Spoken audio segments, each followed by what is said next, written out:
यदि हम व्यवहार करेंगे, प्रपंच की वार्ता करेंगे तो हम बंध जाएंगे।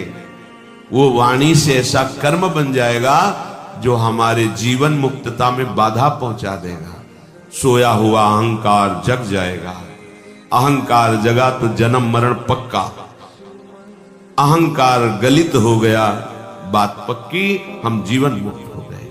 इसलिए सावधानी पूर्वक निरंतर नाम जप का अभ्यास, लीला गायन और अपने वाणी को मौन का विशेष आश्रय दीजिए। स्वभाव बना लीजिए ना बोलने का।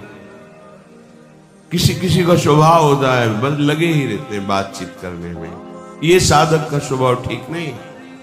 चल रहे हैं हंसते हुए बात करने, बात करना है। पूज्य पंडित गया प्रसाद जी की जीवनी में देखा, अगर बात परिक्रमा चल रहे कोई बात कर रहा है तो या तो मौन इशारा कर दिया है, यदि संतजन कोई भागवतिक बात कर रहे हैं तो खड़े हो गए, बात की, फिर परिक्रमा को प्रणाम किया, चल दिया। हमारे एक एक कदम प्रदक्षिणा ही है। हम प्रियालाल को जीवन समर्पित कर दिए हैं तो हमारा जहां भी चलना है वो परिक्रमा ही है। हम जो भी बोलते हैं वो स्तुति ही है। हम जो भी करते हैं वो पूजा ही है, क्योंकि भगवत समर्पित जीवन के द्वारा जो कर्म होते हैं वो सब योग बन जाते हैं। कर्म नहीं रखकर योग बन जाते हैं।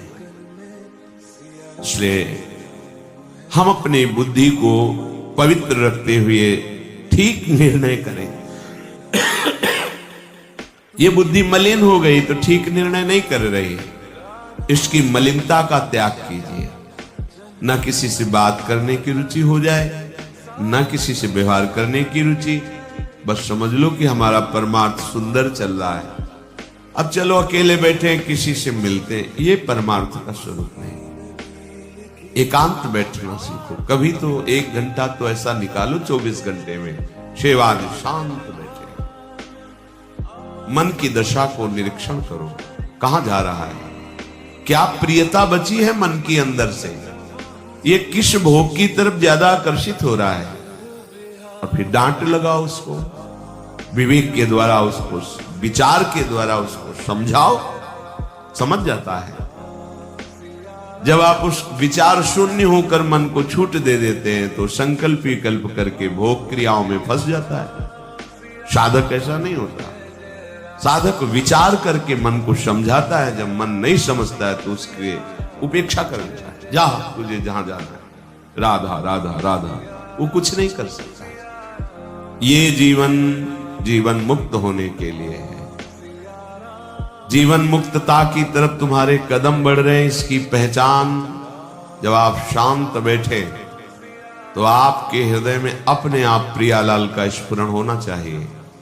यदि किसी व्यक्ति की झांकी आती है, कोई वस्तु का दृश्य आता है, कोई भोग सामग्री, अभी आप उसमें फंसे हैं, ये पहचान है जीवन मुक्तता की तरफ।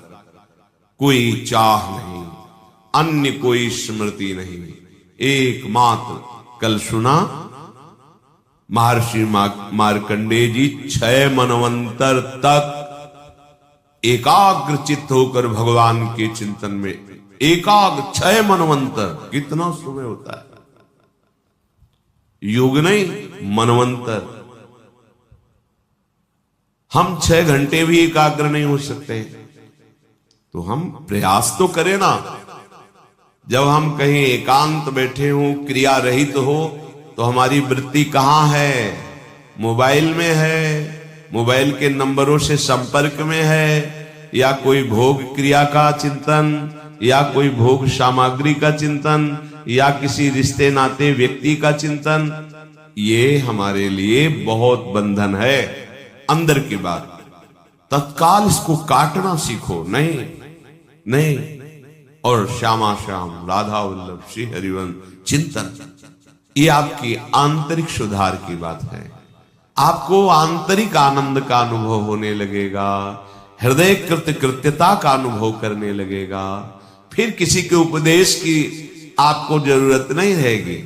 आपके चित्त का समाधान हो गया तो पवित्रता आपके रोम रोम में, आनंद आपके रोम रोम में।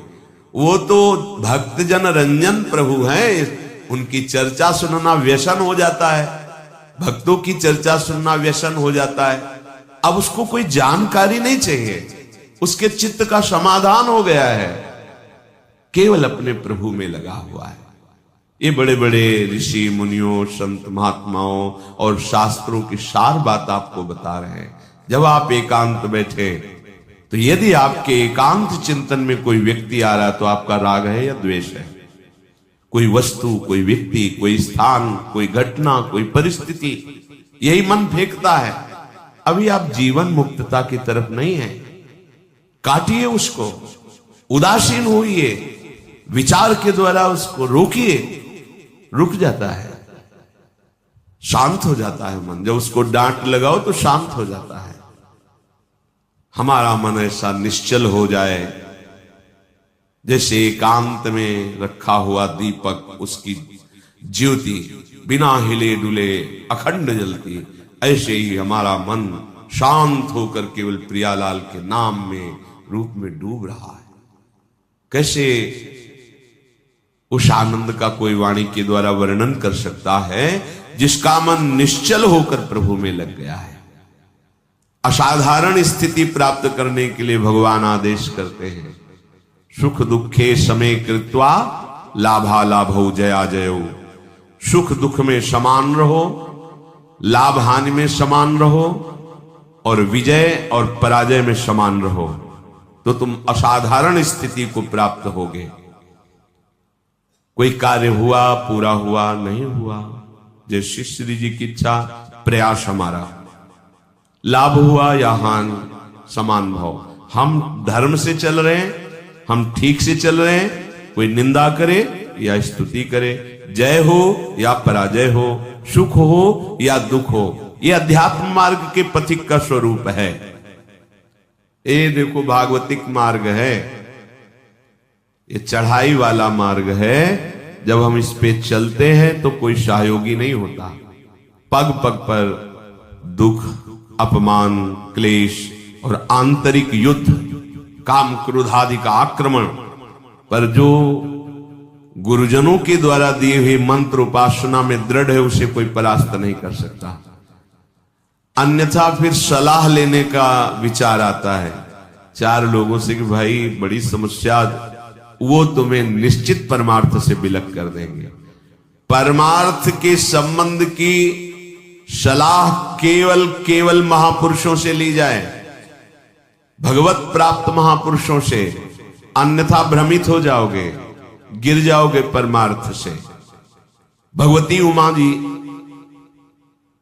शिव पुराण में पढ़ा, बहुत कठोर तप में संलग्न है महादेव जी के लिए। ये सप्तऋषियों के बाद की बात है, जब सप्तऋषि गए उसके बाद की बात। तो भगवान महादेव जी एक ब्रह्म ऋषि के रूप में गए। तो ये सिद्धांत है कि चाहे आप आसन पे बैठे हो, अगर आपका ध्यान बाहर है और आपको पता चला कोई संत आया है तो खड़े हो जाना चाहिए आसन से। ये मर्यादा है, नहीं तो आपका तप क्षीण हो जाएगा। प्रणाम करो, चाहे भले छोटी अवस्था को, आपके सामने आया है, वो अतिथि है, भगवत स्वरूप है, और आसन दीजिए और फिर मधुर वार्ता कीजिए। क्या सेवा करें आपकी, बस इतना। ऐसा ही भगवती ने किया, खड़े होकर प्रणाम किया, आइए विराजिए, क्या सम्मान करें, क्या स्वागत करें। होगा स्वागत की बात नहीं, हमने सुना महादेव जी को पति बनाना चाहती हूँ, हाँ ये तो हमारा दृढ़ निश्चय है।